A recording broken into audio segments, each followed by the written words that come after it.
আমরা এই মুহূর্তে রয়েছি বিরাটির একটি নামকরা পুজো, যেখানটায় না আসলে বিরাটিবাসীরা বলেন যে তাদের বোধহয় পুজো দেখাই কমপ্লিট হলো না। হ্যাঁ, ঠিক ধরেছেন, মহাজাতি ইয়ং স্টাফ। এবং আমার সাথে যিনি দাঁড়িয়ে আছেন শক্তিদা, আমরা তাদেরকে প্রত্যেকেই চিনি। শক্তিদাকে একজন রাজনীতিবিদ, এবং যাকে আমরা বিভিন্ন চ্যানেলেও কিন্তু দেখে থাকি তাকে রাজনীতি নিয়ে বিশ্লেষণ করতে। সেই শক্তিদাকে একটাই কথা, শক্তিদা আপনার এখানে একটা জিনিস লেখা আছে যেটা আমি আগেরবারও বোধহয় দেখেছিলাম, শক্তি দেবীর আরাধনায় মানে শক্তি দেবীর আরাধনায়, মানে শক্তির আরাধনায় শক্তি। ব্যাপারটা কি বলবেন আপনি? না, ব্যাপারটা ওইভাবে বিশ্লেষণ করলে হয়তো ভুল করা হবে। আজকে প্রায় এই উত্তর দমদমের সর্বপ্রাচীন পুজো 58 বছর, এবং এইখানকার যখন এখানে ভ্যান চলতো, যখন এখানে একটাই বাস ছিল, সেই সময় থেকে এই পুজোটা আমরা করি। Step by step, generation by generation এই পুজোটা হয়।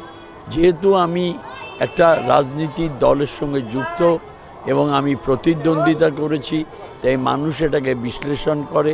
ব্যাপারটা কিন্তু তা নয়।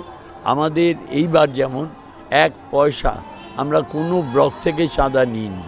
আমরা স্বেচ্ছায় যারা চাঁদা দিচ্ছেন তাদের চাঁদাই নিচ্ছি।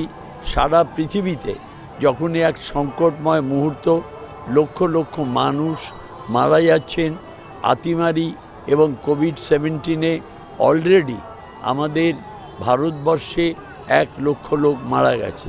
সেই অবস্থায় পুজোটাকে টিকিয়ে রাখা এটা আমাদের একটা নৈতিক কর্তব্য।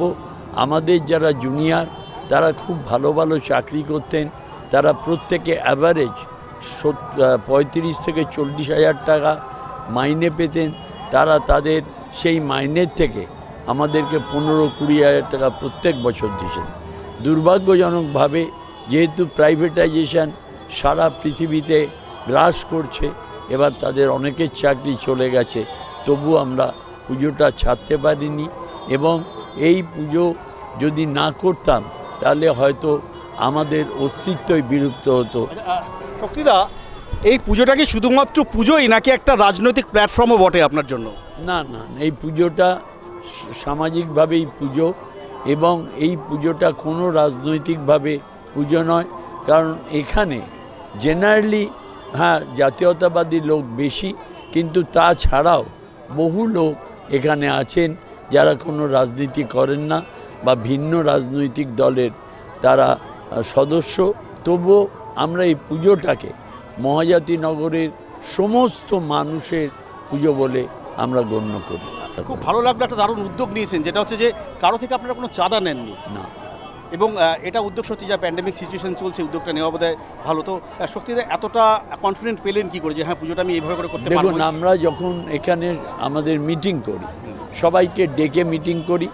মিটিংয়ের তাৎপর্য হচ্ছে গত বছরের আয় ব্যয়ের হিসাব, বর্তমান বছরের কমিটি। এই প্যান্ডেমিক সিচুয়েশানে আমরা যে আমাদের প্রত্যেকটা ছেলের যে মানসিক জোর, সেই জোরের জন্যেই আমরা এই পুজোটা সম্পন্ন করতে পারি। এবং অনলি মেম্বারশিপের যে কন্ট্রিবিউশন, সেটা যে কোনো পুজোর চেয়ে আমরা কারুর কাছে গিয়ে, এই যে দেব আমার অত্যন্ত বন্ধু, আমি দেবকে বলিনি আমাকে 10,000 20,000 টাকা দিতে হবে। আমি এখানে আমরা এখানে একটা বাক্স রেখেছি। আর এটা মনে রাখবেন যে যতই বড় বড় ফ্ল্যাট হোক, এখনও এখানে কলোনি কালচারটা যায়নি। এটা মাথায় রাখবেন। কথাটা শুনতে হয়তো খারাপ লাগবে যে এখানে ফ্ল্যাট হয়েছে, এখানে বড় বড় বাড়ি হচ্ছে, অট্টালিকা হয়েছে, কিন্তু মানুষের আর্থিক অবস্থাটা খুব একটা ভালো নয়। মায়ের কাছে কি আরাধনা করবেন এবছর? মায়ের কাছে ফার্স্ট আরাধনা করব যে রোগের জন্যে সারা পৃথিবীতে লক্ষ লক্ষ মানুষ মারা যাচ্ছে, যে রোগের জন্যে ভারতবর্ষে অলরেডি 1 লক্ষ লোক মারা যাচ্ছে, সেটা মা তার শক্তি প্রদান করে এই রোগটাকে উৎপাটিত করুক, এবং ভারতবর্ষের মানুষ চিরকাল লড়াই করে বেঁচে থাকে।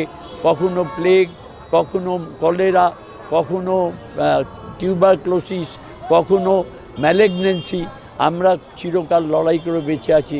মার কাছে প্রথম প্রার্থনা আমাদের এই। আর দ্বিতীয় প্রার্থনা, যেভাবে ভারতবর্ষে খুন খারাপি চলছে, এই খুন খারাপিটা বন্ধ হোক, সে যে রাজনৈতিক দলের হোক।